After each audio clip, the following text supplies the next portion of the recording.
제4절 사회복지사와 사회복지실천 현장 1. 사회복지사 자격제도와 전문적 실천 기반 사회복지사업법 제11조 보건복지부 장관은 사회복지에 관한 전문 지식과 기술을 가진 사람에게 사회복지사 자격증을 발급할 수 있다.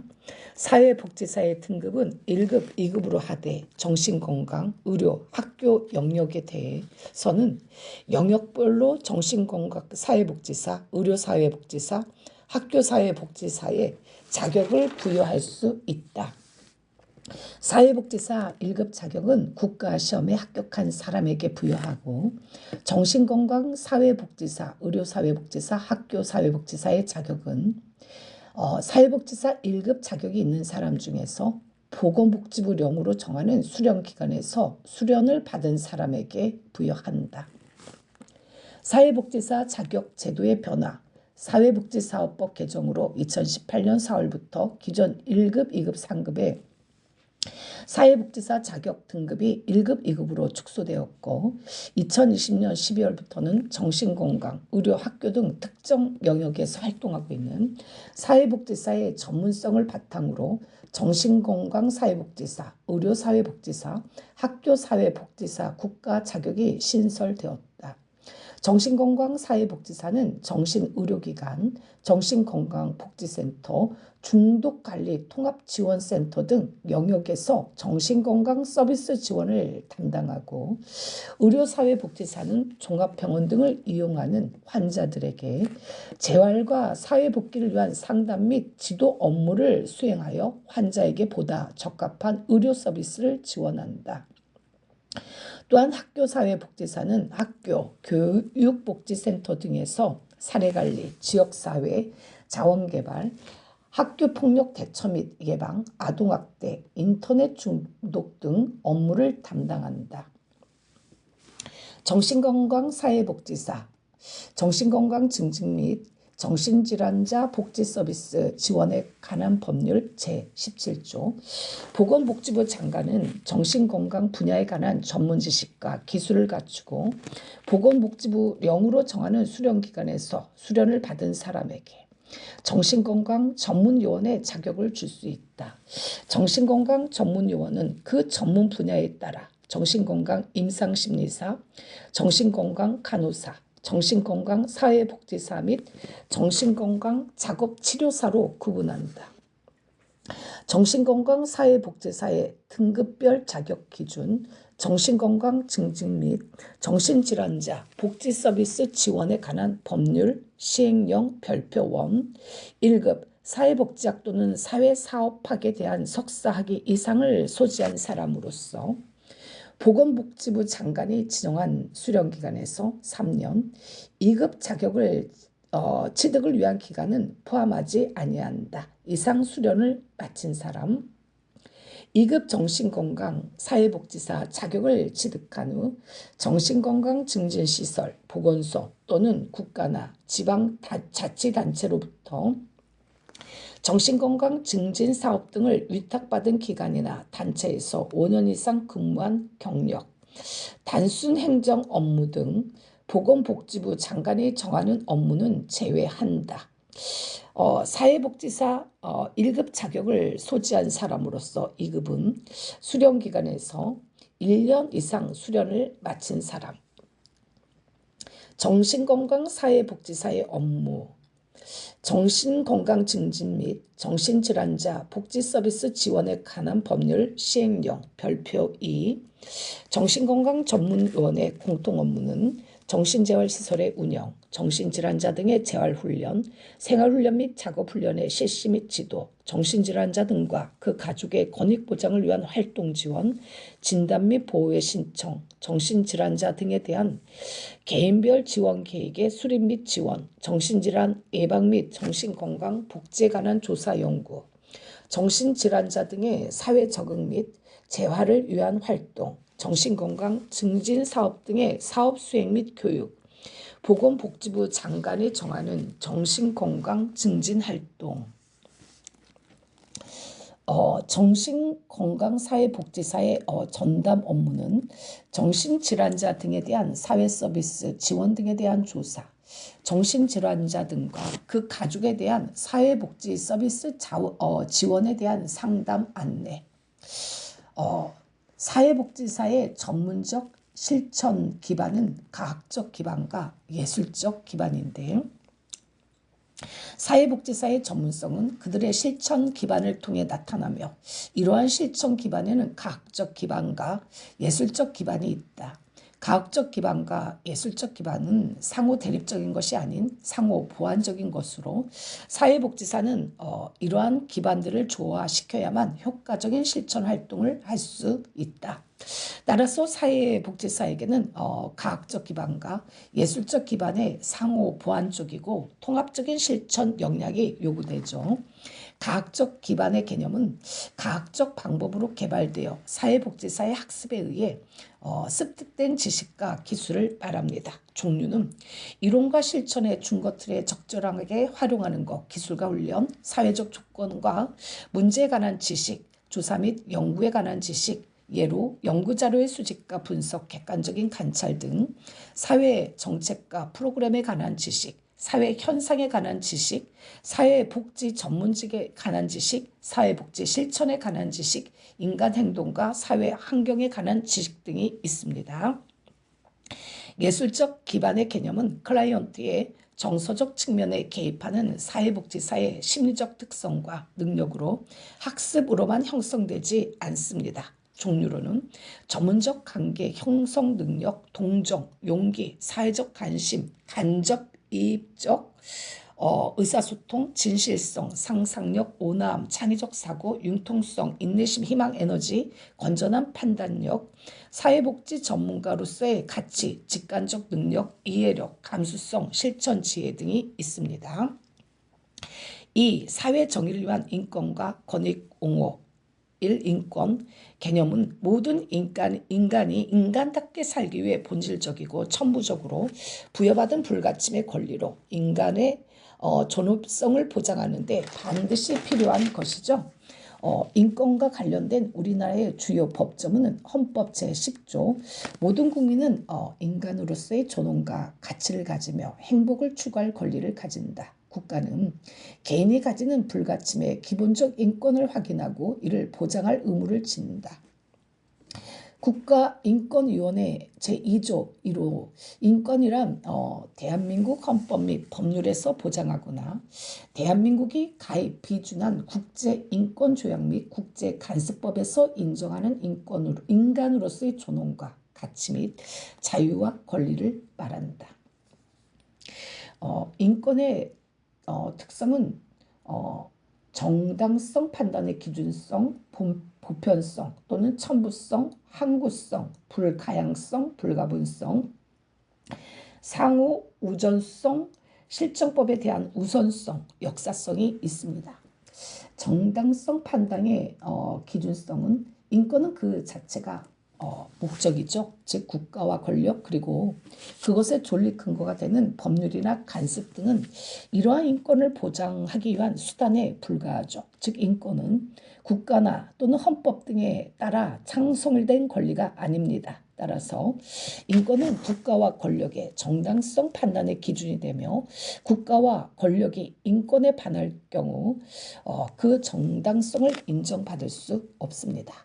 보편성 또는 첨부성은 인권은 특권이나 권한과는 달리 개인의 성, 연령, 학력, 종교, 사회적 신분, 경제적 지위, 출신 지역 등을 구분하지 않고 모든 인간에게 해당되는 보편적이며 고유한 천부적인 권리죠. 즉 인권은 인간이면 누구나에게 해당하는 것이지 어떤 기준과 요건을 전제하지 않으며 인간은 세상에 태어나면서부터 존엄성을 가지고 있다는 것을 의미하죠. 항구성은 인권은 일정 기간만 보장되는 권리가 아닌 영구적으로 보장되고 또한 박탈되지 않는 항구적인 권리죠. 불가향성, 불가분성은 인권은 인간의 권리의 내용 중 일부를 실현한다고 해서 보장되는 것이 아니라 권리 전체가 실현될 때 비로소 완전히 보장될 수 있습니다. 인권의 내용을 목록으로 나열하거나 자유권, 사회권 등으로 구분하는 것은 필요에 의한 것이지 인권 그 자체를 나눌 수 있다는 말이 아니죠. 상호 의존성은 인권은 개인이나 집단으로 하여금 자신의 권리를 행사하는 데 있어서 타인이나 다른 집단의 권리를 제한하거나 침해하는 것을 허용하지 않습니다. 따라서 타인이나 다른 집단의 권리를 제한하거나 침해하는 개인이나 집단의 권리는 국가에 의해 일정 부분 제한될 수 있죠. 즉 인권은 그것을 행사하는 개인과 집단이 그리고 그것을 보장하는 국가가 상호 간에 각자의 책임을 동반하는 권리입니다. 실정법에 대한 우선성은 인권은 보통 성문화된 실정법을 통해 구체적으로 보장되지만 그렇다고 실정법에서 보장하는 것에만 한정되지 않죠. 즉 인권은 현실에 존재하는 법의 한계를 뛰어넘어 인간의 존엄성을 보장하는 데 필요한 권리까지 포함하는 정의의 법, 양심의 법을 지향합니다. 또한 실정법은 아동, 노인, 여성, 이주민, 장애인 등 사회적 약자의 인권을 실현하여 인간의 존엄성을 보장하기 위한 수단이 되어야 하죠. 참고로 헌법 제37조 제1항은 국민의 자유와 권리는 헌법에 열거되지 아니한 이유로 경시되지 아니한다. 역사성은 인권은 다분히 천부적인 것이지만 그 실현은 인류의 끊임없는 노력과 투쟁으로 가능해졌으며 그러한 노력과 투쟁은 지금도 계속되고 있죠. 인권의 세대별 유형과 사회 복지를 보면 제1세대 인권은 공민권과 정치권, 제2세대 인권은 사회권, 제3세대 인권은 집합적 권리죠. 제1세대 인권, 공민권과 정치권, 자유권은 자유주의에 기원한 인권으로 사회복지 정책이나 실천을 통해 구현되는 인권이 아닌 주로 우리나라 국민이라면 기본적으로 국가에 의해 보장받아야 하는 인권을 말하며 따라서 시민적 정치적 권리죠. 예로 공정한 재판을 받을 권리, 투표권, 집회 및 결사권, 언론의 자유, 고문이나 학대를 받지 않을 권리, 차별받지 않을 권리.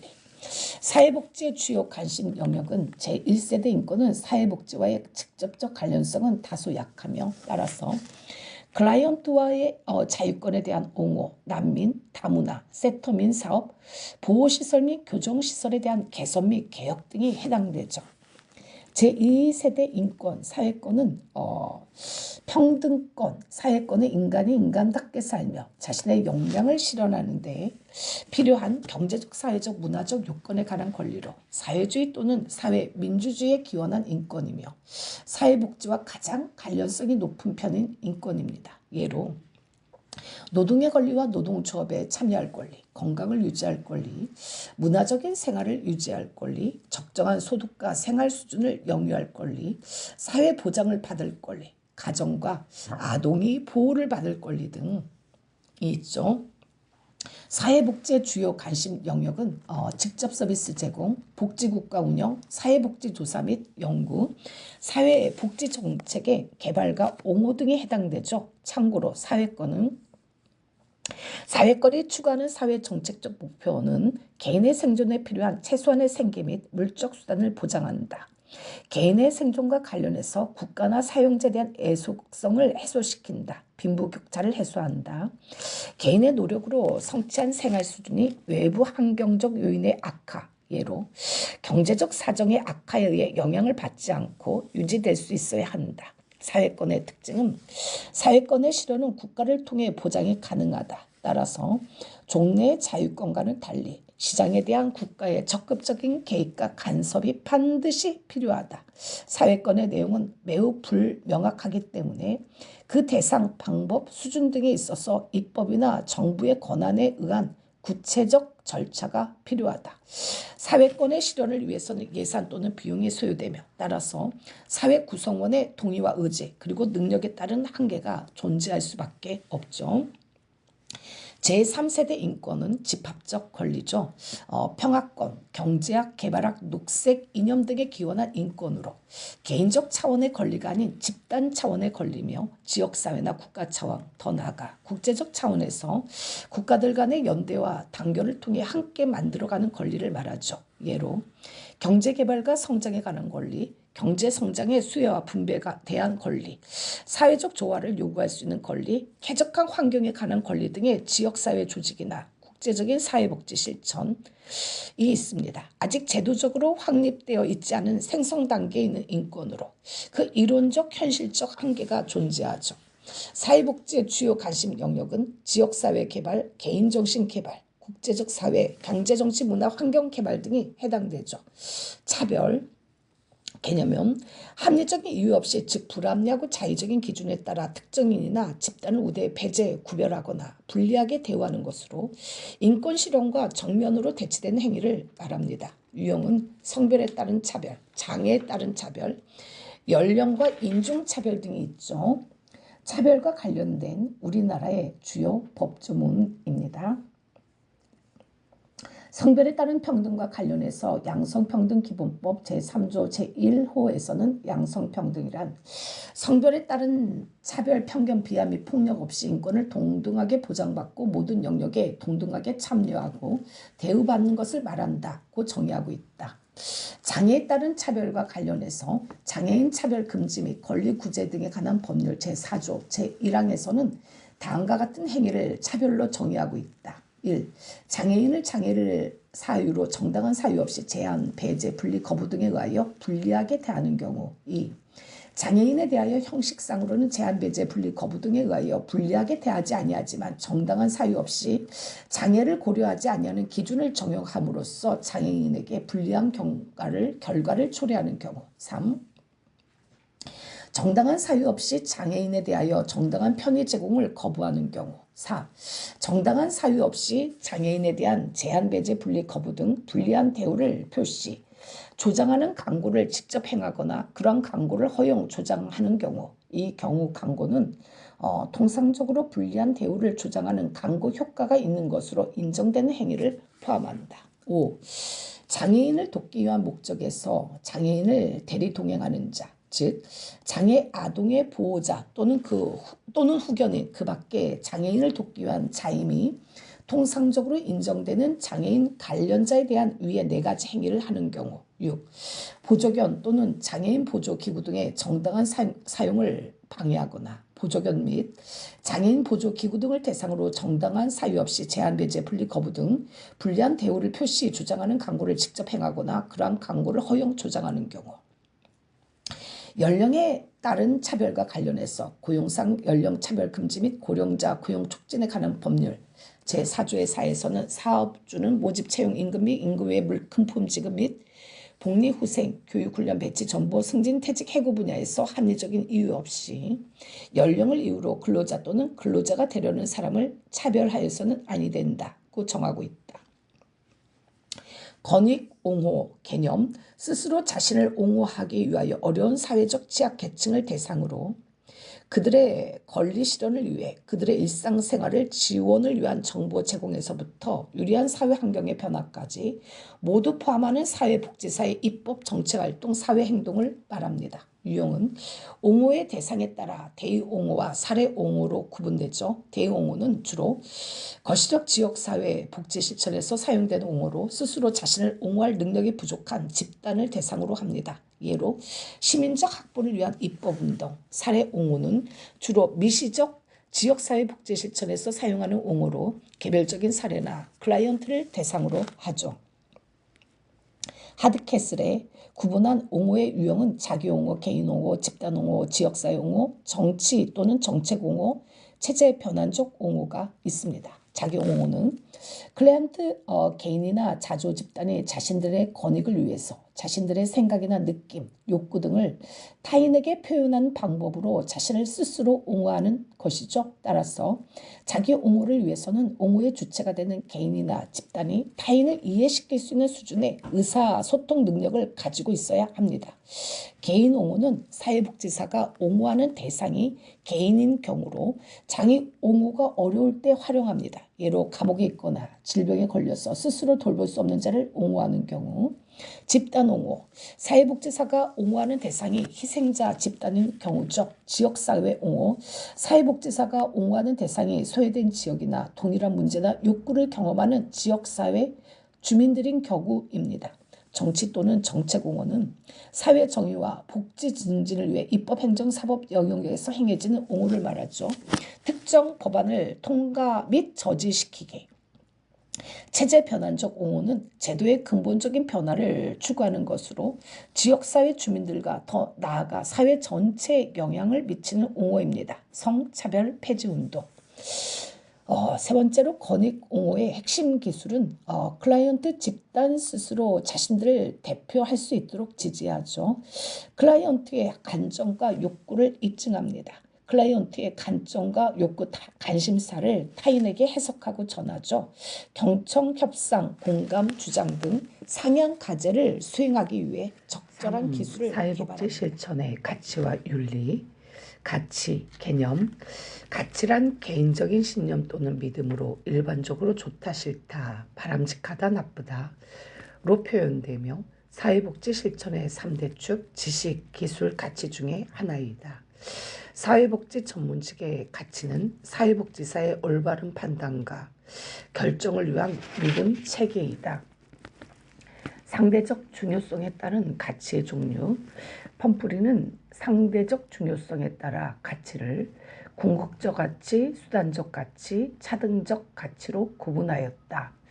궁극적 가치는 시대나 상황의 변화에 영향을 받지 않는 모든 인류가 보편적으로 공감할 수 있는 가치로 가장 추상적인 가치이다. 예로 인간의 존엄성, 인간의 자율성 등. 수단적 가치는 구체적 행위나 수단과 관련된 가치로 궁극적 가치를 실현하기 위한 명확한 수단을 말한다. 예로 자기결정권 보장, 비밀 보장, 고지된 동의, 수용 등. 차등적 가치는 궁극적 가치와 수단적 가치 사이에 있으며 궁극적 가치를 조금 더 구체화시킨 가치로 시대나 상황의 변화에 따라 찬반의 양상이 달라지는 가치이다. 예로 낙태, 동성애 등이다. 사회복지 실천의 본질적 가치는 인간의 존엄성과 사회적 배분정의. 인간의 존엄성은 모든 인간을 절대적으로 존중하는 가치이다. 사회적 배분적 정의는 개인의 문제는 사회 구성원 전체의 연대적인 책임하에 해결하는 것이 정의로운 것임을 믿는 가치이다. 사회복지 전문직의 가치.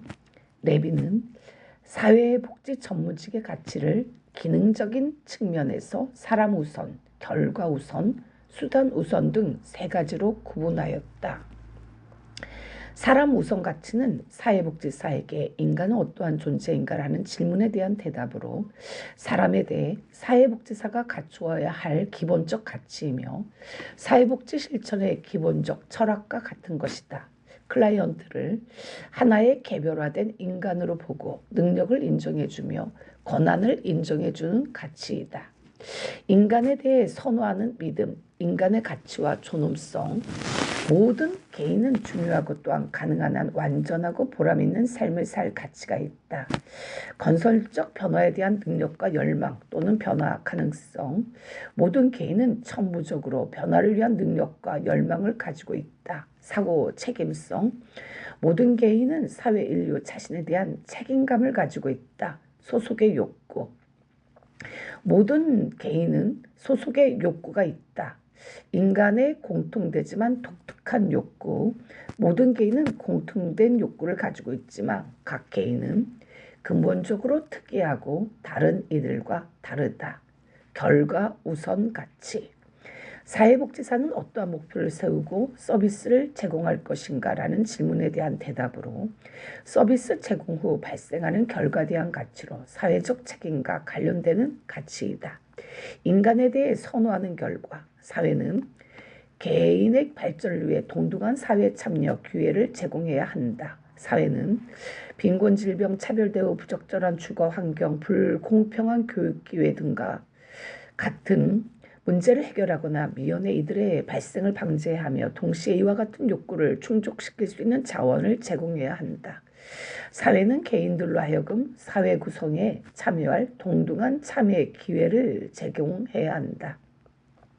수단 우선 가치. 사회복지사는 어떤 수단과 절차로 인간을 대할 것인가 라는 질문에 대한 대답으로 서비스를 제공하는 수단과 도구 방법에 대한 가치이다.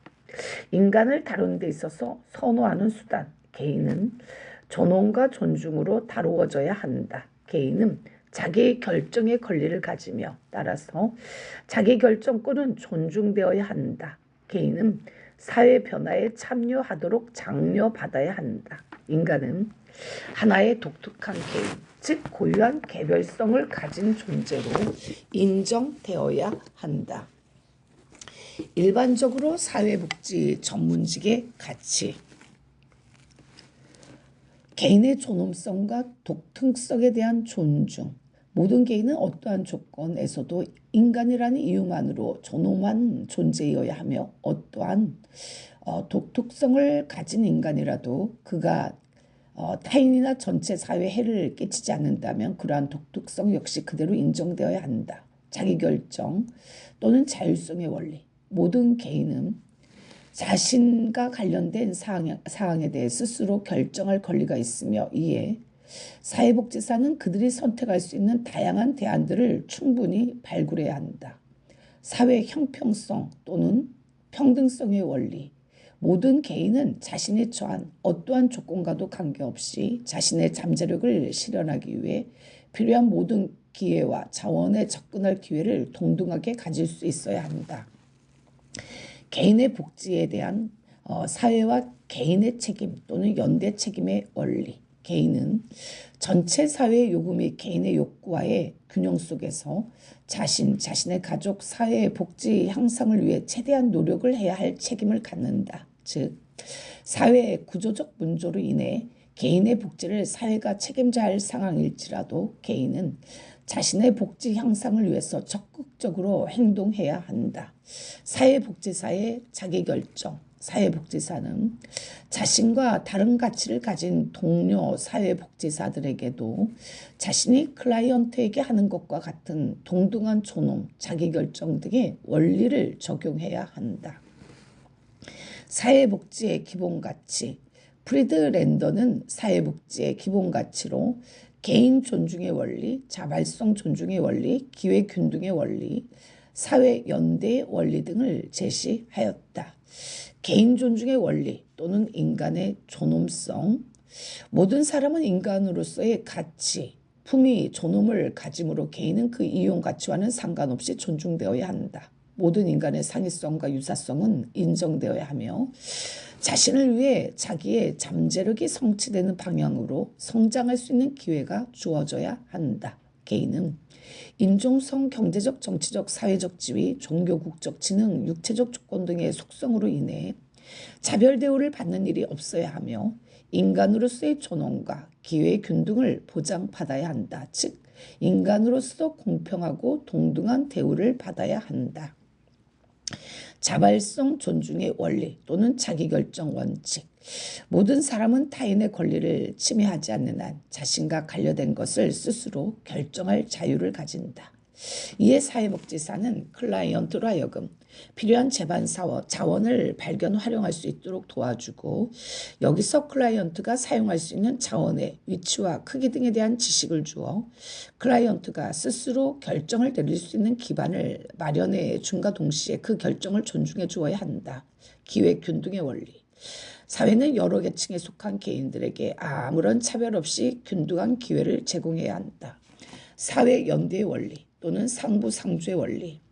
현대사회에서 인간이 겪는 고통과 괴로움은 한 개인의 책임만으로 돌릴 수 없는 것으로 이에 대해 연대적인 책임 공동의 과제로 임해야 한다.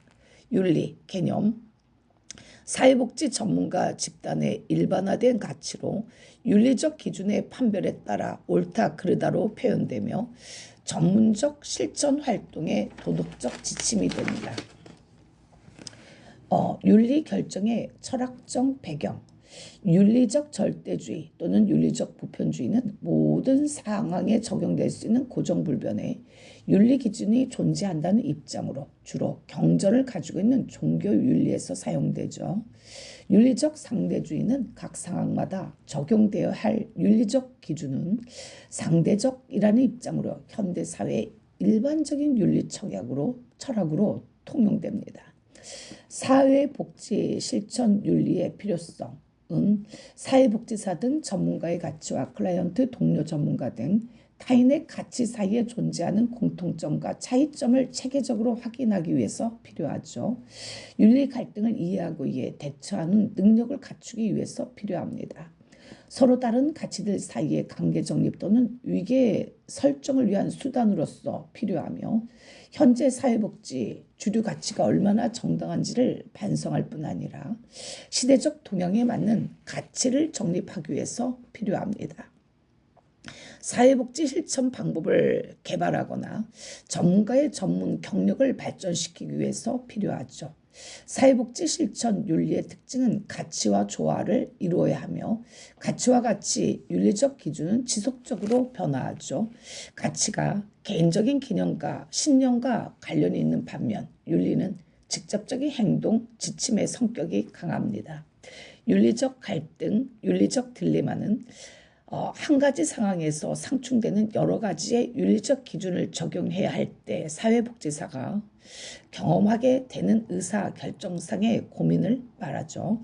가치 갈등이란 사회복지사가 사회복지 실천 시 영향을 받는 개인적인 가치, 전문지구소의 가치, 클라이언트 집단의 가치, 사회적 가치 간에 발생하는 갈등을 말합니다.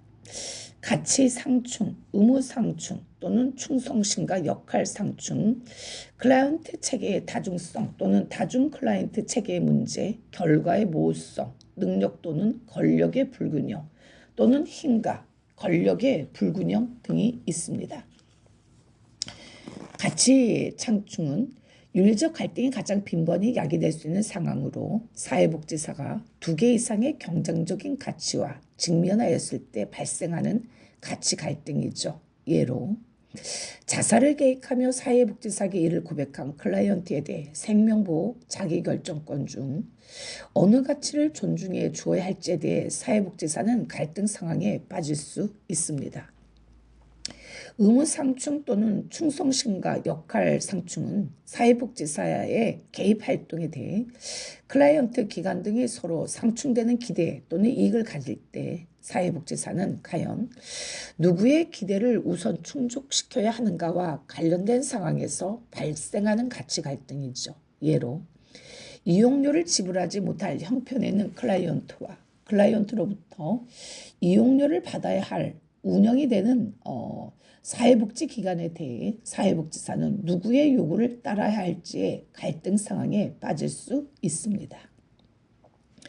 클라이언트 체계의 다중성 또는 다중 클라이언트 체계의 문제. 클라이언트 체계의 다중성, 즉 누가 클라이언트인가, 누구의 이익이 최우선인가, 어떤 문제에 우선성이 있는가, 개입의 초점은 무엇인가에 대한 혼란으로 발생하는 가치 갈등이죠. 예로 아동학대, 부부갈등, 부부폭력 등의 문제를 복합적으로 지닌 이혼 부부를 표적 체계로 삼았을 때 사회복지사는 누가 클라이언트를 결정하는 데 있어서 아동을, 부부를 또는 폭력을 가하는 사람 중 누구를 클라이언트로 삼고 개입해야 할지에 대해 갈등 상황에 빠질 수 있습니다. 결과의 모호성. 미래를 알 수 없는 사회복지사가 클라이언트를 대신해서 결정을 내려야 하는 상황에서 어떤 결정이 최선책인가 하는 의구심이 생길 경우에 발생하는 가치 갈등이죠. 예로 유아를 클라이언트로 보고 개입할 경우 어떻게 결정하는 것이 유아를 위해서 최선인지, 앞으로 5년에서 10년 후에도 이 결정으로 인한 결과가 최선일 수 있는지에 대해 갈등 상황에 빠질 수 있습니다. 능력 또는 권력의 불균형 또는 힘과 권력의 불균형. 사회복지사와 클라이언트 관계에서 권력 배분의 불균형으로 인해 발생하는 가치 갈등이죠. 예로 원조 가정에서 클라이언트는 사회복지사에게 실질적으로 의존할 수밖에 없는 위치이므로 클라이언트의 자기 결정권 등의 가치를 실제로 적용하는 것은 현실적으로 어려울 수 있습니다. 가치 갈등의 해결 지침. 가치 갈등에 대해 대응하는 첫 단계는 가치 갈등의 존재를 인식하는 것이죠. 제스트로우 1995년. 사회복지사와 클라이언트는 서로 동등한 입장에서 자신들의 가치를 밝힐 수 있어야 합니다. 클라이언트는 자신의 가치가 무엇인지 또는 그 가치에 부합되는 해결책이 무엇인지를 모색할 수 있는 원조를 받아야 하죠. 타인의 욕구를 침해하지 않는다는 조건하에 클라이언트로 하여금 자신의 욕구를 충족시킬 수 있도록 허용해야 하죠. 사회복지사는 누가 가치 갈등을 가지고 있는지를 파악해야 합니다. 사회복지 실천의 주요 윤리적 쟁점, 클라이언트의 자기 결정권, 특정 문제에 대해 어떠한 서비스를 제공할 것인가를 결정할 때 클라이언트의 의사를 존중해 주지만 경우에 따라 제한되어야 할 경우 그 범위를 어떻게 정해야 할지와 관련된 윤리적 쟁점입니다. 클라이언트가 비합리적인 자기 결정을 할 수 있는 다양한 조건이나 상황들, 예로 클라이언트의 나이가 너무 어리거나 심각한 지적 장애를 갖고 있는 경우 등이죠. 에 놓여 있어서 사회복지사 입장에서 그 결정이 클라이언트 자신이나 또는 타인에게 해를 입힐 가능성이 높다고 판단될 경우 그 결정을 어느 정도까지 제한해야 하는가에 대해 윤리적 갈등에 처할 수 있습니다. 클라이언트의 비밀 보장. 사회복지사가 전문적 관계를 통해 알게 된 클라이언트의 비밀을 어느 수준까지 보장해야 할 것인가에 대해 윤리적 갈등에 처할 수가 있습니다. 진실성 고수할 권리. 사회복지사의 진실을 말할 의무, 즉 사회복지사는 클라이언트에게 원조 가정에서 발생할 수 있는 혜택, 위험, 영향 등의 정보를 진실하게 알려주어야 하죠. 그러나 이러한 진실과 정보가 오히려 클라이언트에게 해가 된다고 판단될 때 윤리적 갈등에 처할 수 있습니다. 제한된 자원의 공정한 분배. 제한된 자원을 형평적으로 분배하는 데 필요한 기준을 찾는 데서 윤리적 갈등에 처할 수 있죠. 전문적 관계 유지. 원조 가정 중 사회복지사의 지적 태도를 클라이언트가 사적 관계로 오해하여 공식적인 원조 관계 유지를 어렵게 만들 때 윤리적 갈등에 처할 수 있습니다. 클라이언트의 이익과 사회복지사의 이익. 원조 가정 중 사회복지사는 클라이언트의 이익을 위해서 행동해야 하지만 클라이언트가 사회복지사를 위태롭게 하거나 또는 희생을 강요할 경우 윤리적 갈등에 처할 수 있습니다. 전문적 동료 관계. 사회복지사가 알게 된 클라이언트나 기관에 대한 동료의 부당한 행위에 대해 동료를 존중할 것인지 아니면 클라이언트를 보호하거나 기관에 해당 부당한 사실을 보고할 건지를 놓고 윤리적 갈등에 처할 수 있죠. 규칙과 정책 준수. 사회복지사는 자신이 속한 기관의 규칙과 정책을 준수해야 하나 클라이언트의 문제 해결 또는 욕구 충족을 위한 개입이 이러한 규칙과 정책에 어긋날 때 윤리적 갈등에 처할 수 있습니다. 로엔버그와 돌고프의 윤리적 원칙 심사표 또는 일반적 결정 모델. 두 가지 이상의 정당한 윤리적 원칙 사이에 갈등이 존재할 때 사회복지사는 윤리적 딜레마에 빠질 수밖에 없습니다. 로엔버그와 돌고프는 이러한 윤리적 딜레마 상황에서의 윤리적 원칙 적용의 우선순위를 생명보호, 평등과 불평등, 자율성과 자유 또는 자기결정, 최소 해악, 삶의 질 향상, 사생활 보호와 비밀 보장, 진실성과 완전 공개 또는 정보 개방으로 제시하고 여러 원칙이 충돌하는 경우 상위 원칙을 우선 적용하도록 하였습니다. 윤리적 원칙에는 생명보호의 원칙, 평등과 불평등의 원칙, 자율성과 자유 또는 자기결정의 원칙, 최소 해악 또는 손실의 원칙, 삶의 질 향상의 원칙, 사생활 보호와 비밀 보장의 원칙, 진실성과 완전 공개 또는 정보 개방의 원칙이 있죠. 생명 보호의 원칙, 인간의 생명 유지 및 보존은 다른 모든 윤리적 기준에 최우선한다. 평등과 불평등의 원칙, 공정하고 평등한 결과 유도, 즉 인간은 자신의 능력이나 욕구에 따라 다른 사람과 동일하게 또는 동일하지 않게 취급받을 권리가 있다. 예로 아동을 학대하는 양부 아동은 힘과 권위 면에서 불평등한 상태입니다. 당연히 사회복지사는 아동을 양부와 불평등하게 취급하여 아동의 편에서 개입해야 하죠. 자율성과 자유 또는 자기결정의 원칙은 인간은 자신의 의사에 따라 자유롭게 결정할 권리가 있습니다. 따라서 클라이언트가 내리는 결정은 그의 의사를 존중하여 내려줘야 하죠. 최소 해악 또는 손실의 원칙, 인간은 자신의 문제 해결과 관련하여 발생할 수 있는 위해를 최소한으로 겪거나 혹은 겪지 않을 권리가 있습니다. 따라서 다양한 대안 중 선택되는 것은 해악을 최소한으로 주는 것이어야 하죠. 요양보호사의 권익보호와 관련된 요양보호사 처우 개선 조례 제정을 요구하기 위해 단식 농속에 들어간 클라이언트에게 사회복지사는 그보다는 위험 부담이 덜한 대안들을 먼저 제시해야 합니다. 삶의 질 향상의 원칙, 인간은 보다 나은 삶의 질을 추구할 권리가 있습니다. 따라서 대안의 선택식 모든 사람들의 생활의 질을 보다 향상시키는 기회를 선택해야 하죠. 사생활 보호와 비밀 보장의 원칙, 인간은 사생활과 비밀을 보장받을 권리가 있습니다. 따라서 사회복지사는 비밀을 누설하지 않고 지킴으로써 모든 사람들의 사생활 보호의 권리를 신장시키는 결정을 해야 합니다.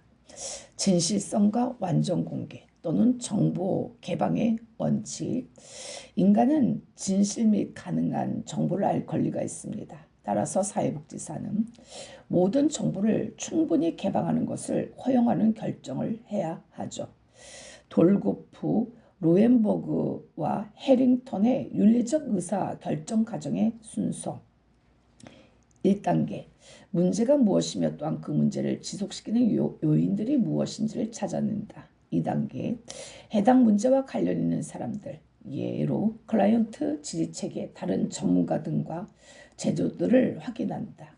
3단계, 해당 문제와 관련해서 두 번째 단계에서 확인한 관련 있는 사람들이 갖고 있는 가치들을 찾아낸다. 4단계, 해당 문제를 해결하거나 문제의 정도를 경감할 수 있는 개입 목표를 찾아내고 이를 명확히 하죠. 5단계, 대안적인 개입 전략과 개입 대상을 찾아냅니다. 6단계, 확인된 목표에 부합되는 각 대안 또는 개입 방법의 효과성과 효율성을 평가합니다. 7단계, 대안 선택 시 의사결정에 관여해야 할 사람이 누구인지를 결정하죠. 8단계, 가장 적절한 전략이나 개입 방법을 선택합니다. 9단계, 선택된 전략이나 개입 방법을 실행하죠. 10단계, 실행을 점검합니다. 11단계, 실행된 결과들을 평가하고 추가적인 문제들을 확인하죠.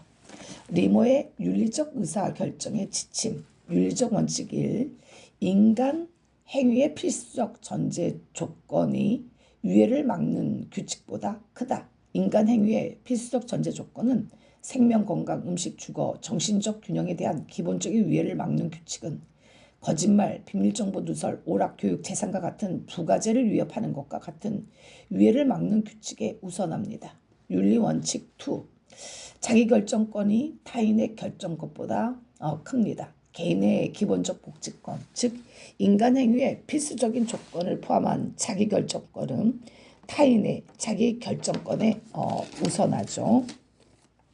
윤리원칙 3, 자기결정권이 기본적 복지권보다 큽니다. 개인의 자기결정권은 그 자신의 기본적 복지권에 우선하죠. 윤리원칙 4, 개인의 의무가 개인의 권리보다 큽니다. 자발적으로 동의한 법률 규칙, 규정을 준수해야 하는 개인적 의무는 이러한 법률 규칙, 규정과 갈등을 일으키는 방식으로 행동하는 개인의 권리에 통상적으로 우선합니다. 윤리원칙 5. 개인의 복지권이 협정보다 큽니다. 개인의 복지권은 그와 갈등을 일으키는 법률 규칙, 규정 및 지원 단체들의 협정에 우선하죠. 윤리원칙 6. 공공재를 증진시킬 의무, 개인의 완전한 재산관리권 보다 큽니다. 기아와 같은 기본적 위해를 예방하고 주택, 교육, 공공부조와 같은 공공재를 증진시킬 의무는 개인의 완전한 재산관리권에 우선합니다. 윤리강령 개념은 사회복지사들이 준수해야 할 윤리적 기준을 명시한 규정이죠. 사회복지 전문직의 행동기준과 원칙을 제시하여 사회적, 윤리적 제재력은 일정 정도 가지고 있지만 다만 법적 구성력 또는 제재력은 없습니다. 기능은 사회복지 실천 현장에서 윤리적 갈등 또는 딜레마 시 지침과 원칙을 제공하죠. 사회복지사의 비윤리적 실천으로부터 클라이언트를 보호합니다. 사회복지사 스스로 자기 규제를 갖게 하여 외부 또는 정부의 통제로부터 사회복지 전문직의 전문성을 보호하죠. 일반 대중에게 전문가로서의 사회복지사의 기본 업무 및 자세를 알리는 1차적 수단이 됩니다. 기관 내부의 다툼이나 분열로 인한 차기 파멸을 미연에 방지함으로써 전문직 동료 간의 조화로운 화합을 돕습니다. 선언적 선서를 통해 사회복지 전문가들의 윤리적 민감화를 고양시켜서 윤리적 실천의 제고를 유도하죠. 이를 준수한 사회복지사를 실천 오류 소송으로부터 보호합니다. 한국사회복지사 윤리강령 연역은 1973년 2월 윤리강령 초안 제정 결의, 1982년 1월 15일 한국사회복지사협회에서 사회복지사 윤리강령 제정, 2023년 4월 11일 제5차 사회복지사 윤리강령 개정했습니다. 본문은 전문입니다. 사회복지사는 인본주의, 평등주의 사상에 기초하여 모든 인간의 존엄성과 가치를 존중하고 천부의 자유권과 생존권의 보장활동에 헌신한다. 특히 사회적, 경제적 약자들의 편에 서서 사회정의와 평등, 자유와 민주주의 가치를 실현하는 데 앞장선다. 또한 도움을 필요로 하는 사람들의 사회적 지위와 기능을 향상시키기 위해 저들과 함께 일하며 사회제도 개선과 관련된 제반 활동에 주도적으로 참여한다. 사회복지사는 개인의 주체성과 자기 결정권을 보장하는 데 최선을 다하고 어떤 여건에서도 개인이 부당하게 희생되는 일이 없도록 한다. 이러한 사명을 실천하기 위하여 전문적 지식과 기술을 개발하고 사회적 가치를 실현하는 전문가로서의 능력과 품위를 유지하기 위해 노력한다. 이에 우리는 클라이언트, 동료, 기관 그리고 지역사회 및 전체 사회와 관련된 사회복지사의 행위와 활동을 판단, 평가하며 인도하는 윤리기준을 다음과 같이 선언하고 이를 준수할 것을 다짐한다. 윤리강령의 목적. 한국사회복지사 윤리강령은 사회복지 전문직의 가치와 윤리적 실천을 위한 기준을 안내하고 윤리적 이해가 충돌할 때 고려해야 할 사항을 제시하고자 한다. 한국사회복지사 윤리강령의 목적은 다음과 같다. 윤리강령은 사회복지 전문직의 사명과 사회복지 실천의 기반이 되는 핵심 가치를 제시한다. 2. 윤리강령은 사회복지 전문직의 핵심 가치를 실현하기 위한 윤리적 원칙을 제시하고 사회복지 실천의 지침으로 사용될 윤리 기준을 제시한다. 3. 윤리강령은 사회복지 실천 현장에서 발생하는 윤리적 갈등 상황에서 의사결정에 필요한 사항을 확인하고 판단하는 데 필요한 윤리 기준을 제시한다. 윤리강령은 사회복지사가 전문가로서 품위와 자질을 유지하고 자기 관리를 통해 클라이언트를 보호할 수 있도록 안내한다. 윤리강령은 사회복지의 전문성을 확보하고 외부 통제로부터 전문직을 보호할 수 있는 기준을 제공한다. 윤리강령은 시민에게 전문가로서 사회복지사의 역할과 태도를 알리는 수단으로 작용한다. 윤리강령의 가치와 원칙, 사회복지사는 인간 존엄성과 사회 정의라는 사회복지의 핵심 가치에 기반을 두고 사회복지 전문직의 사명을 다하기 위해 노력해야 한다. 이러한 핵심 가치와 관련해 사회복지 전문직이 준수해야 할 윤리적 원칙을 제시한다. 핵심 가치 1. 인간 존엄성. 윤리적 원칙, 사회복지사는 인간의 존엄성과 가치를 인정하고 존중한다. 사회복지사는 개인적, 사회적, 문화적, 정치적, 종교적 다양성을 고려하여 개인의 인권을 보호하고 존중한다. 사회복지사는 클라이언트의 자율성을 존중하고 자기 결정을 지원한다. 사회복지사는 클라이언트가 역량을 강화하고 자신과 환경을 변화시킬 수 있도록 지원한다. 사회복지사는 사회복지 실천 과정에서 클라이언트의 개입과 참여를 보장한다. 핵심 가치 2. 사회 정의, 윤리적 원칙. 사회복지사는 사회정의의 실현을 위해 앞장선다.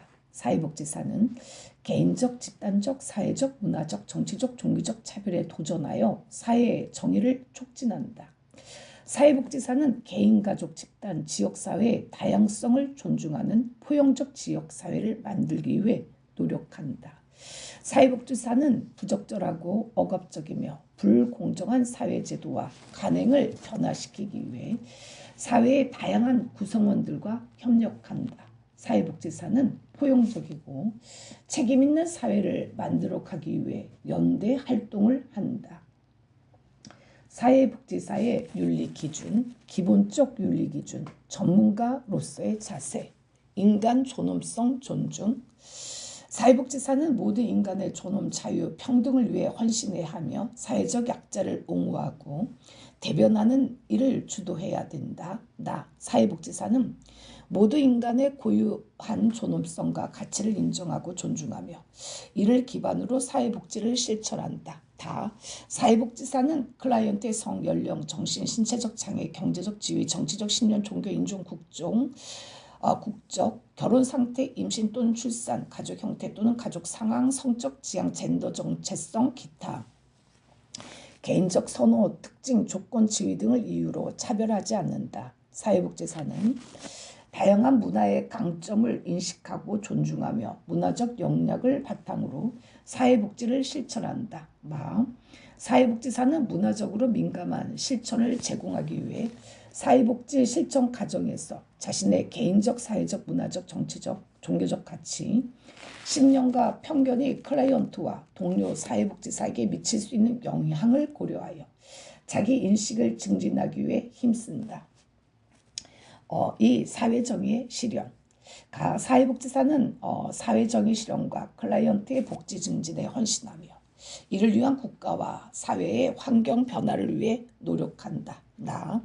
사회복지사는 사회, 경제, 환경, 정치적 차원에 대한 평등과 접근, 공평한 분배가 이루어지도록 노력한다. 사회복지사는 개인적, 집단적, 사회적, 문화적, 정치적, 종교적 특성에 근거해 개인이나 집단을 차별, 억압하는 것을 인식하고 이를 해결 또는 예방하기 위해 노력해야 한다. 2.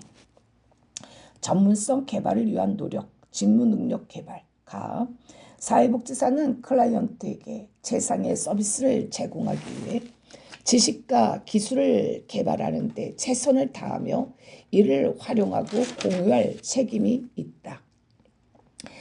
사회복지사는 사회적 다양성의 특징, 성, 연령, 정신, 신체적 장애, 경제적 지위, 정치적 신념, 종교, 인종, 국적, 결혼 상태, 임신 또는 출산, 가족 형태 또는 가족 상황, 성적 지향, 젠더 정체성, 기타 개인적 선호, 특징, 조건, 지위 등 차별, 억압 등에 대한 교육을 받고 이에 대한 이해를 증진하기 위해 노력한다.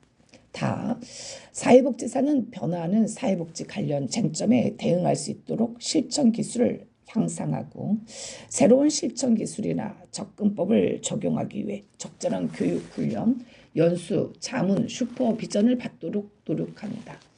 사회복지사는 사회복지 실천에 필요한 정보통신 관련 지식과 기술을 습득하기 위해 노력하며 이를 사용하는 과정에서 발생할 수 있는 윤리적 문제를 인식하고 정보통신 관련 지식과 기술을 활용하도록 한다. 이 지식 기반의 실천 증진가 사회복지사는 사회복지 실천 과정에서 평가와 연구조사를 함으로써 사회복지 실천에 지식 기반 형성에 기여하고 궁극적으로 사회복지 실천의 질적 향상을 위해 노력한다. 사회복지사는 평가나 연구조사를 할 때 연구 참여자의 권리를 보장하기 위해 연구 관련 사항을 충분히 안내하고 자발적인 동의를 얻어야 한다. 사회복지사는 연구 과정에서 얻은 정보를 비밀보장의 원칙에서 다루며 비밀보장의 한계, 비밀보장을 위한 조치, 조사자료 폐기 등을 연구 참여자에게 알려야 한다. 사회복지사는 평가나 연구조사를 할 때 연구 참여자의 보호와 이익, 존엄성, 자기결정권, 자발적 동의, 비밀보장 등을 고려하며 생명윤리 및 안전에 관한 법률 등 관련 법령과 규정에 따라 연구 윤리를 준수한다. 전문가로서의 실천 1. 품위 유지와 자질 유지 사회복지사는 전문가로서의 품위와 자질을 유지하고 자신이 맡고 있는 업무에 대해 책임을 진다. 사회복지사는 자신의 이익을 위해 사회복지 전문직의 가치와 권위를 훼손해서는 안 된다. 사회복지사는 전문가로서 성실하고 공정하게 업무를 수행한다. 사회복지사는 부정직한 행위, 범죄 행위, 사기, 기만행위, 학별, 차별, 학대, 따돌림, 괴롭힘 등 불법적이고 부당한 일을 행하거나 묵인해서는 안 된다. 사회복지사는 자신의 소속, 전문 자격이나 역량 등을 클라이언트에게 정직하고 정확하게 알려야 한다. 사회복지사는 클라이언트, 학생, 훈련생, 실습생, 슈퍼바이저, 직장 내 위계적 권력관계는 동료와 성적 관계를 형성해서는 안 되며 이들에게 성추행과 성희롱을 포함한 성폭력, 성적, 인격적 수치심을 주는 행위를 해서는 안 된다. 사회복지사는 한국사회복지사협회 등 전문가 단체의 활동에 적극적으로 참여하여 사회정의 실현과 사회복지사의 권익 옹호를 위해 노력한다.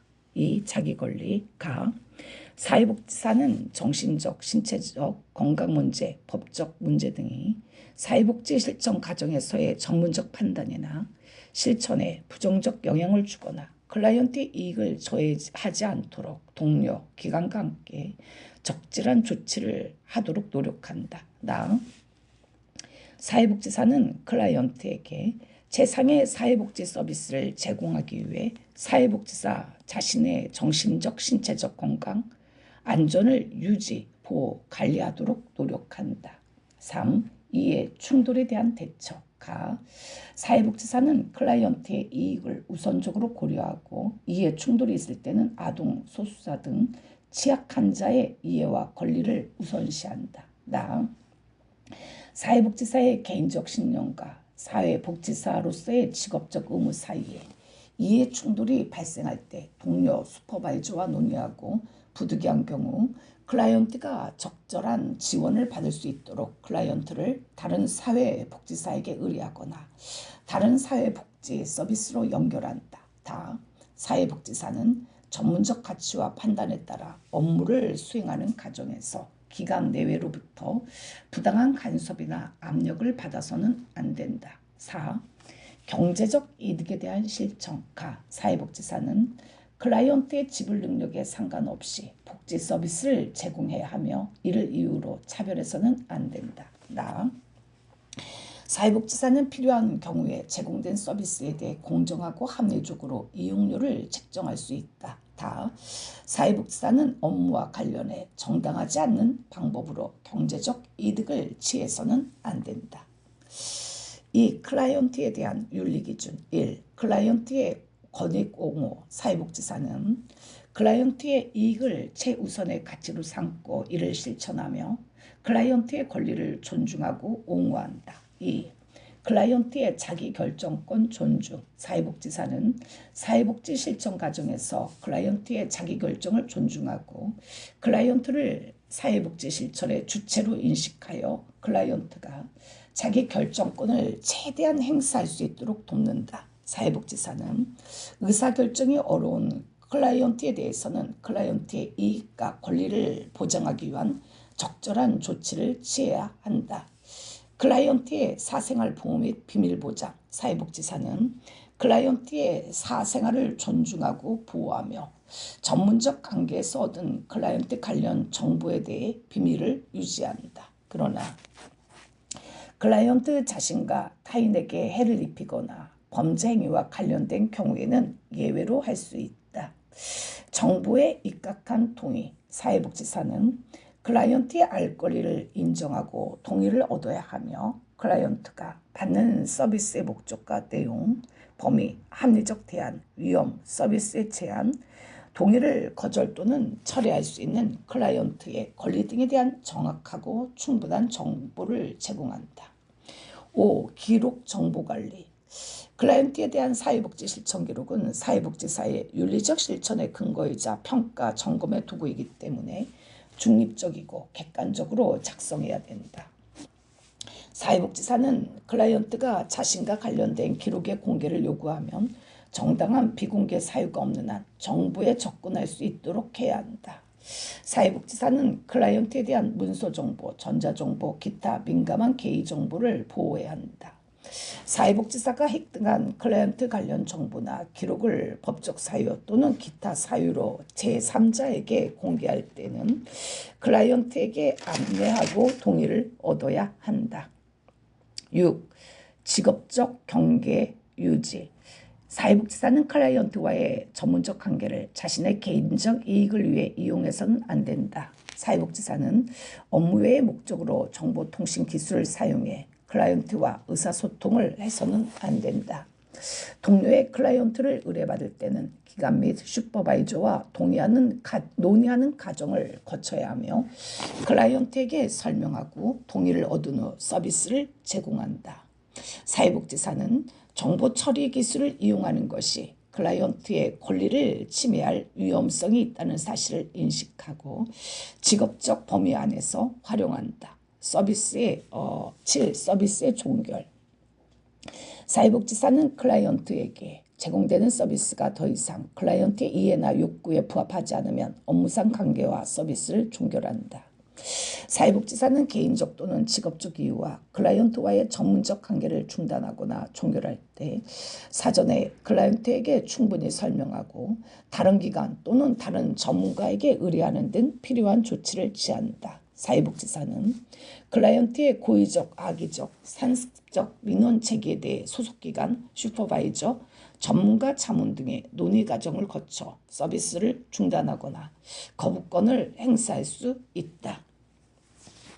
사회복지사의 동료에 대한 윤리기준. 1. 동료. 사회복지사는 존중과 신뢰를 기반으로 동료를 대하며 전문가로서의 지위와 인격을 훼손하는 언행을 하지 않는다.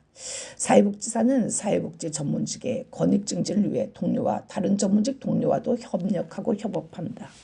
사회복지사는 동료의 윤리적이고 전문적인 행위를 촉진해야 하며 동료가 전문적인 판단과 실천이 미흡하여 문제를 발생시킬 때 윤리강령과 재반 법령에 따라 대처한다. 사회복지사는 다른 전문직의 동료가 행한 비윤리적 행위에 대한 윤리강령과 재반 법제에 따라 대처한다. 사회복지사는 동료의 직무 가치와 내용을 인정하고 이해하며 상호간의 민주적인 직무관계를 이루도록 노력해야 한다.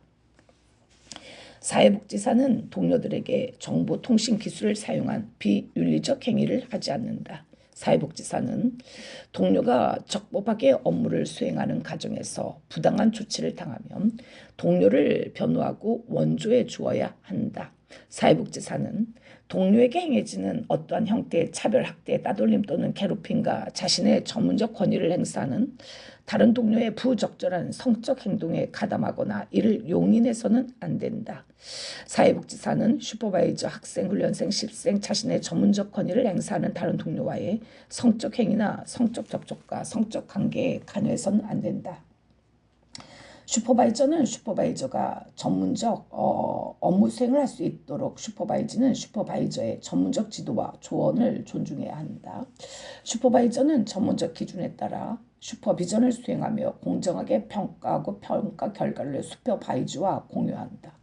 슈퍼바이저는 개인적인 이익 추구를 위해 자신의 지위를 이용해서는 안 된다. 슈퍼바이저는 사회복지사 수련생과 실습생에게 인격적 성적으로 수치심을 주는 행위를 해서는 안 된다.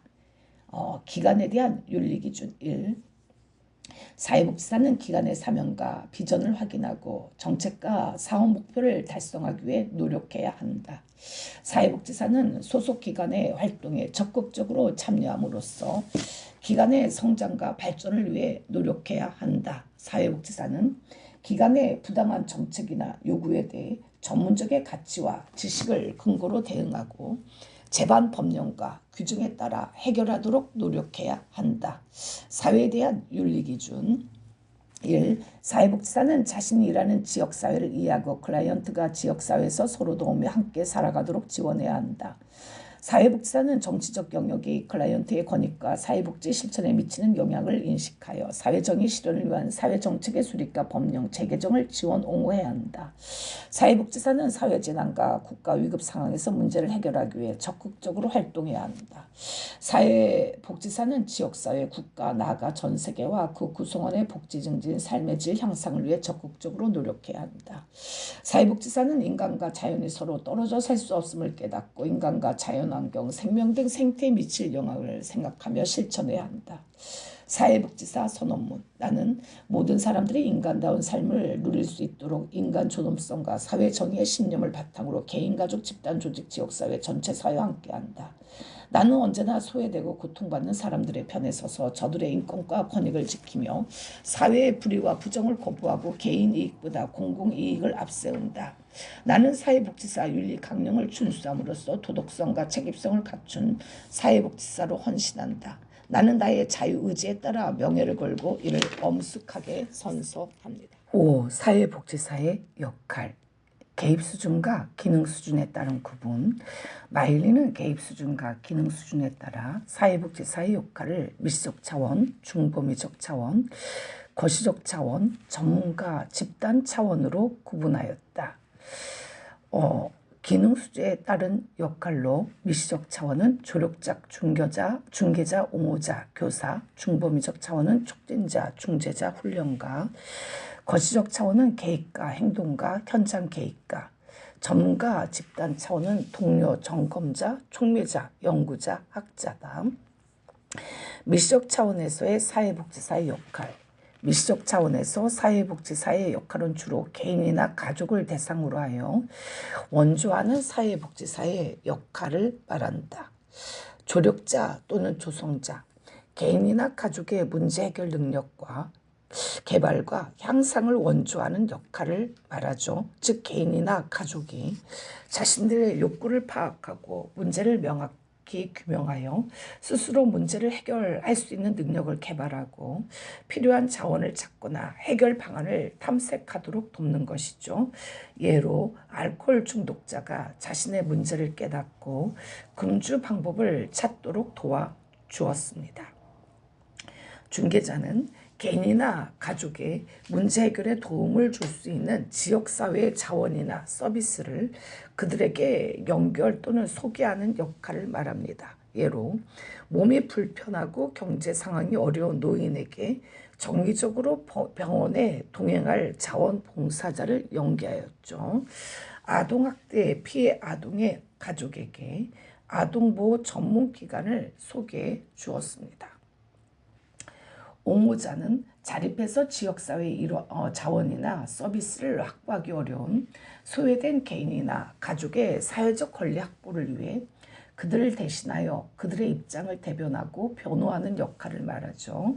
이때 사회복지사는 대중의 입장이 아닌 소외된 개인이나 가족의 입장만을 대변하고 변호해야 합니다. 궁극적으로는 사회제도와 정책의 변화를 추구하죠. 중소기업에서 경영상의 악화를 이유로 장애인 근로자를 전원 해고하였습니다. 이에 사회복지사는 상담을 요청한 해고 장애인과 함께 협력하여 기업을 대상으로 법적 대응 방안을 강구하고 집단 행동을 통해 부당한 해고 방침이 철회되도록 노력하였죠.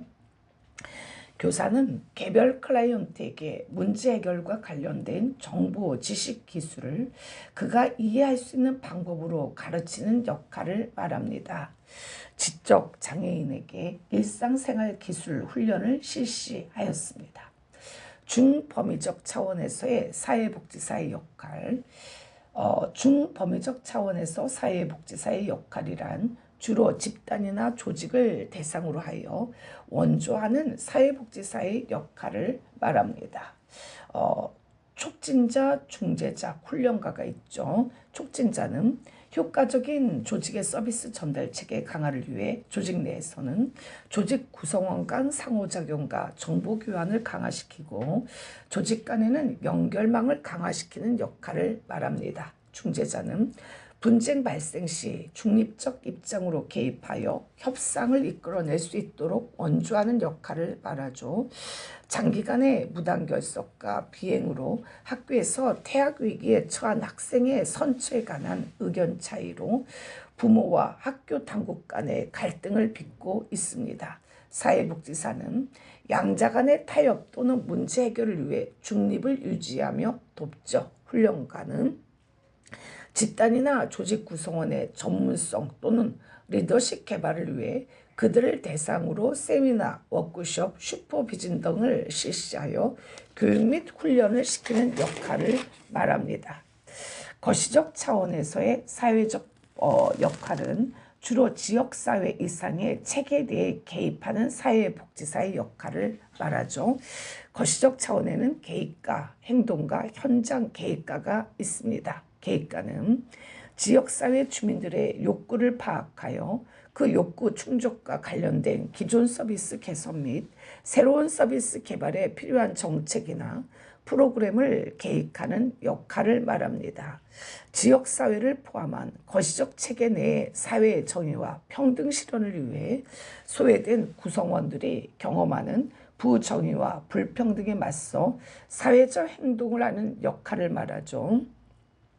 현장 계획가는 지역사회 내에서 잠재적 욕구를 지닌 주민들을 대상으로 서비스에 대한 홍보 및 교육 등을 실시하여 지역 주민들의 서비스에 대한 접근성을 향상시키는 역할을 말합니다.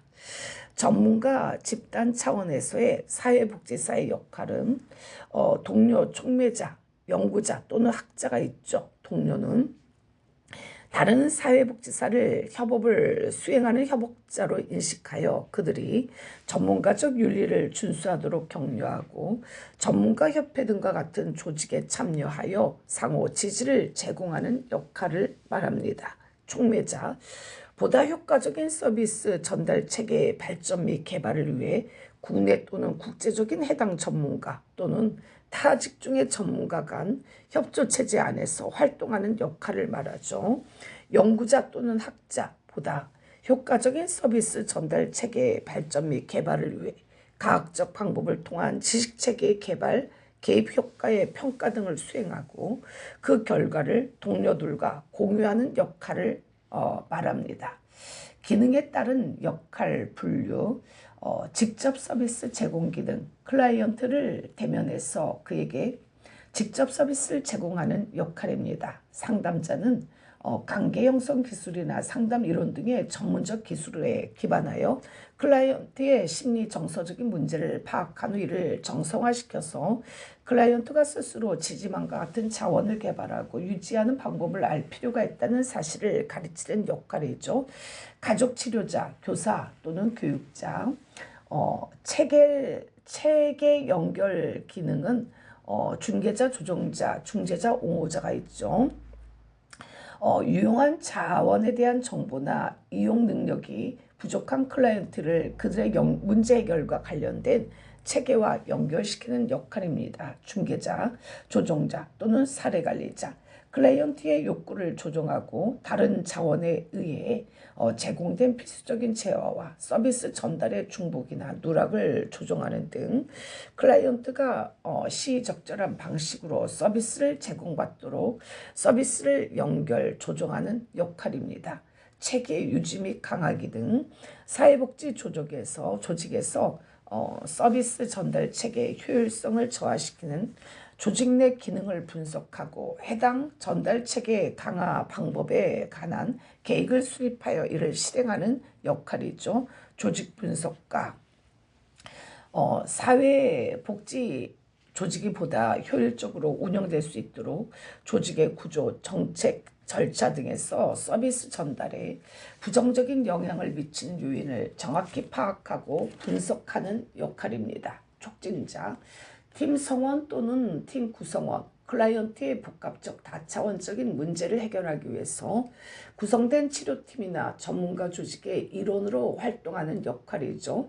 자문가, 클라이언트의 문제 해결과 관련해서 타직종의 전문가에게 자문을 제공하는 역할입니다. 슈퍼바이저가 제공하는 서비스의 질을 향상시키기 위해서 적절한 방식으로 그에게 슈퍼비전을 제공하는 역할이죠. 체계 개발 기능, 사회복지 조직이 제공하는 서비스를 양적 질적으로 개선 및 확대시키는 역할입니다. 프로그램 개발자, 클라이언트의 새로운 욕구가 반영된 프로그램을 개발하는 역할이죠. 계획자 또는 기획자, 공식적 비공식적으로 영향력을 가지고 있는 사람들과 협업하여 클라이언트와 새로운 욕구가 반영된 프로그램을 기획하는 역할입니다.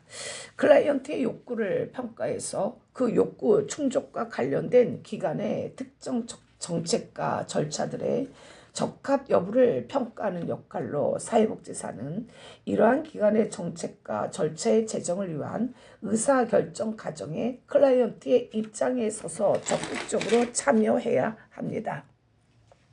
연구 및 조사 기능, 사회복지 조직에서 제공하는 서비스의 효과적 제고를 위한 평가 및 조사를 실시하는 역할이죠. 프로그램 평가자, 조사자가 있습니다. 협상가는 사회복지자의 사회 중재자 역할처럼 발생 시 개입하여 합의를 이끌 수 있도록 원조하는 역할을 말합니다. 단 중재자가 중립적인 입장에서 합의를 이끌어내려고 하는 반면 협상가는 어느 한쪽의 이익을 위해서 그들과 동맹을 맺고 활동한다는 측면에서 차이가 있죠. 사회복지 실천 현장 개념, 강의적 개념은 클라이언트의 문제 영역과 이와 관련된 모든 분야의 서비스 대상 집단 등에 대한 통칭이죠.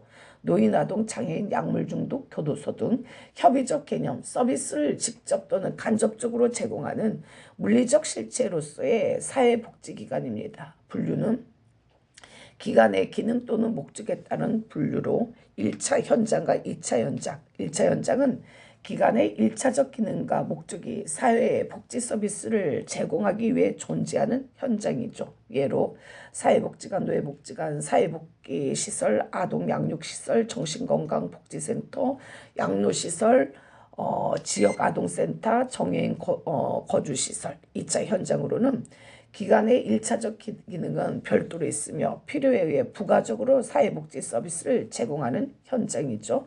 병원, 학교, 교도소 또는 교정시설, 행정복지센터, 보건소, 보호관찰소 등 사회복지기관의 설립 주체와 재원의 조달 방식에 관한 분류로 공공기관과 민간기관이 있습니다. 공공기관은 정부의 지원으로 운영되는 기관이므로 정부의 교정이나 지침에 따라 지도 및 감동을 받죠. 행정복지센터 등 민간기관은 사회복지 관련 사업을 목적으로 설립된 비영리 기관입니다. 예로 사회복지법인, 사회복지시설, 사회복지공동모금회, 한국사회복지사협회, 종교단체,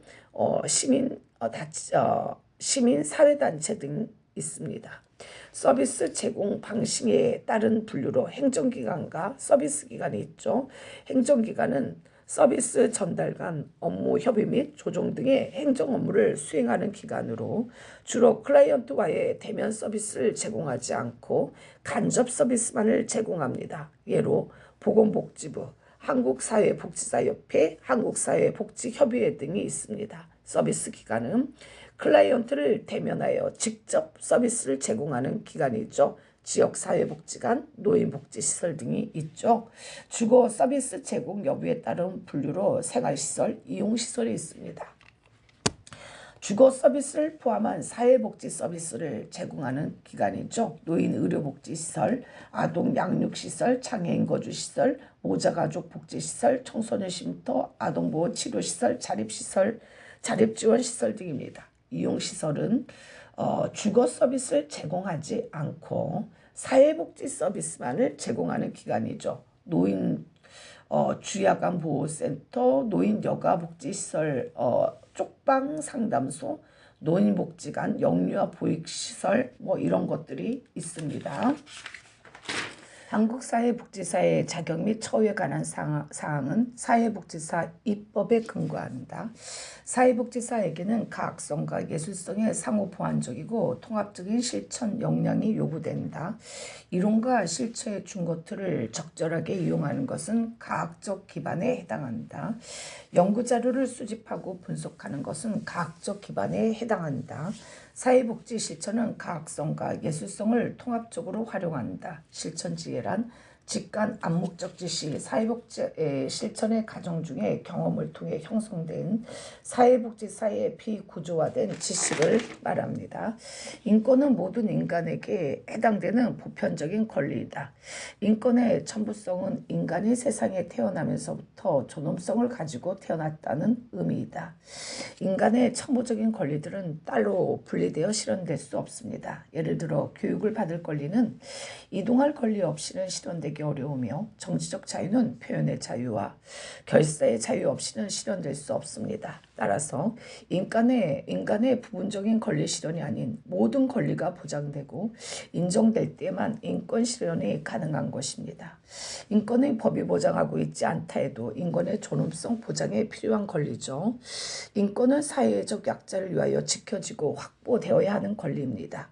양로시설에서 생활하는 노인의 의사결정을 사회복지사가 대신할 수 없다는 의미의 인권 특성은 불가향성, 불가분성입니다. 자유권은 시민적, 정치적 권리죠. 평등권은 경제적, 사회적, 문화적 권리입니다. 평화권은 국가들 간의 연대와 단결의 권리죠. 평등권은 국가의 적극적 책임과 의무를 강조하는 것으로 사회보장의 권리를 의미합니다. 사회복지사의 옹호활동의 예로 무국적 아동의 교육평등권을 위한 법안을 제안하는 것이 있습니다.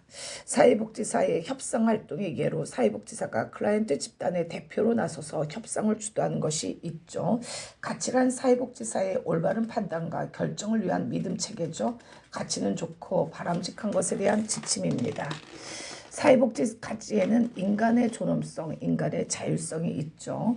사회복지 전문직의 가치체계에는 사회적 형평성의 원리, 개인의 복지에 대한 사회와 개인 공동의 책임, 개인의 존엄성과 독특성에 대한 존중, 자기결정의 원리가 있습니다.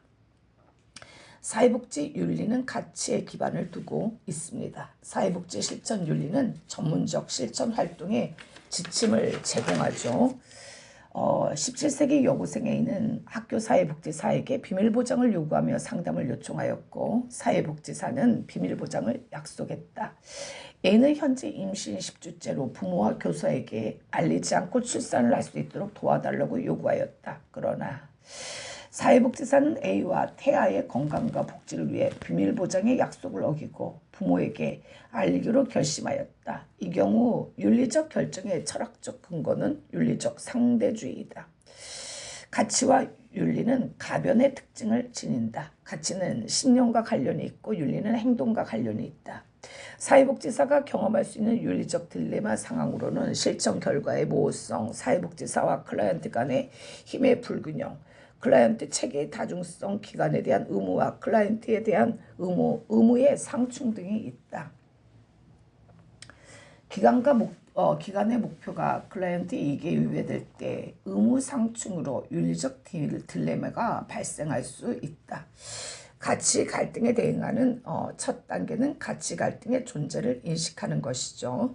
클라이언트의 자기결정권은 특정 문제에 대해 어떠한 서비스를 제공할 것인가 결정할 때 클라이언트의 의사를 존중해 주는 것을 의미하는 윤리적 쟁점이다.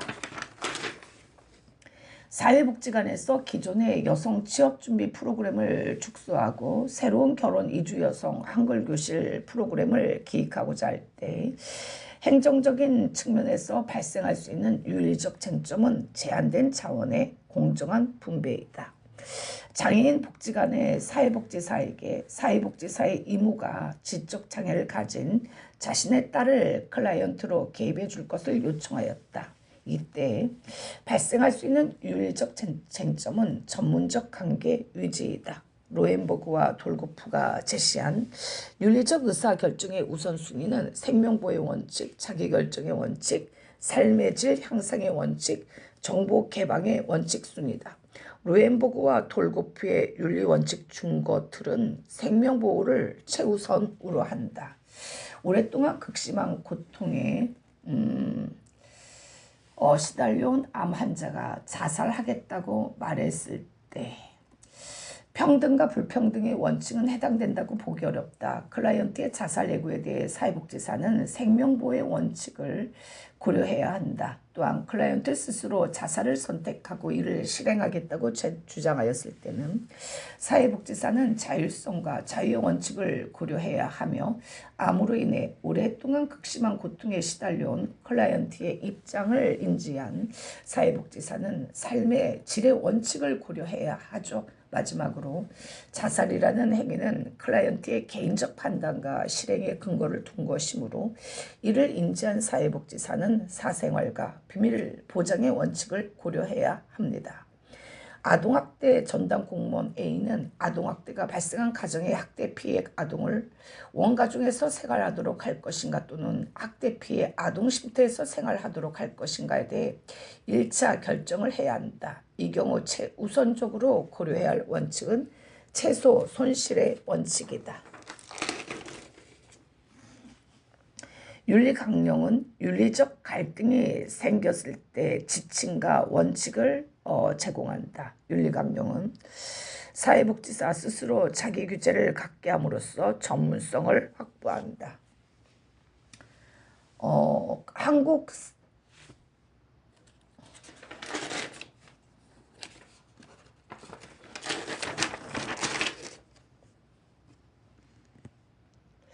한국사회복지사 윤리강령에서 사회복지사의 윤리기준 중 클라이언트에 대한 윤리적 기준 영역에는 서비스의 종결 기록, 정보관리, 직업적 경계유지, 정부의 입각한 동의가 포함된다.